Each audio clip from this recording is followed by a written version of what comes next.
नमस्कार. आज आपण बनवणार आहोत पौष्टिक आणि चविष्ट मटर पालक चपाती सँडविच. यासाठी आपण मिक्सरवर अगोदर मिरची, लसूण, अद्रक आणि बारीक चिरलेला पालक घातलेला आहे. त्यामध्ये थोडेसे मटार घालायचे आणि जिरं घालायचं. हे मिश्रण व्यवस्थित मिक्सरवर बारीक करून घ्यायचे. छान मिक्सरमध्ये बारीक केलेलं मिश्रण जे आहे ते आपण कढईमध्ये छान परतून घेणार आहोत. पालक आणि मटारचा जो कचरट वास असतो तो पूर्णपणे निघून आपला जो मसाला आहे तो छान परतला गेला पाहिजे तेलामध्ये. तो परतून झाल्यानंतर त्यामध्ये धना पावडर घालायची, थोडंसं हळद घालायची हवी असेल तर. त्यानंतर गरम मसाला घातला. इथे थोडासा वेगळा फ्लेवर येतो. गरम मसाला का घालायचा? कारण आपला पालक आणि मटारचा खूप उग्र वास असतो ना, त्यामुळे आपण हा गरम मसाला इथे घालतो आहोत.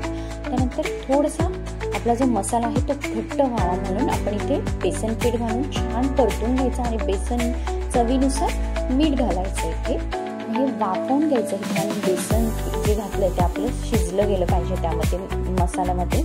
आणि त्यानंतर आपण इथे चपातीचं 2 चपात्या एक समान लाटून घेतलेला आहे.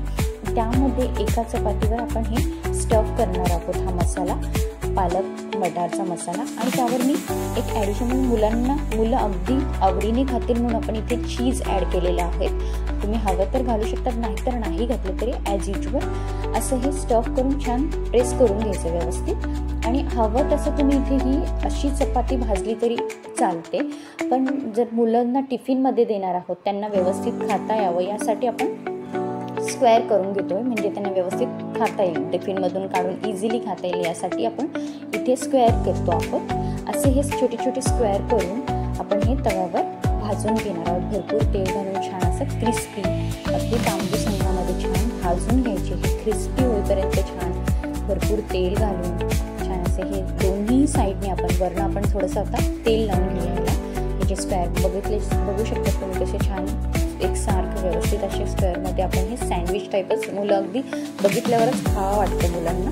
त्यासाठी हे नक्की ही रेसिपी तुम्ही करून बघा. अगदी मुलं आवडीने खातात आणि त्यात ते चीज घातले म्हटल्यावर तर ते विचारायलाच नको. सो तुम्ही ही रेसिपी अगदी नक्की करून बघा. सगळेजण, मोठे पण आवडीने खातात, लहाने पण आवडीने खातात, सगळ्यांना आवडते ही रेसिपी. आणि ही रेसिपी खास करून मुलांच्या डब्यासाठी, नाश्त्यासाठी आणि हलक्याशा जेवणासाठी सुद्धा उत्तम आहे. सो तुम्ही नक्की करून बघा. अशी ही हेल्दी आणि भरपूर पौष्टिक अशी रेसिपी ज्याच्यामध्ये आयर्न, फायबर्स, विटॅमिन्स भरपूर आहेत अशी ही पौष्टिक सँडविच, ज्याला म्हणायला काही हरकत नाही आहे, चपातीचं सँडविच. सो तुम्ही ही रेसिपी अगदी नक्की ट्राय करून बघा.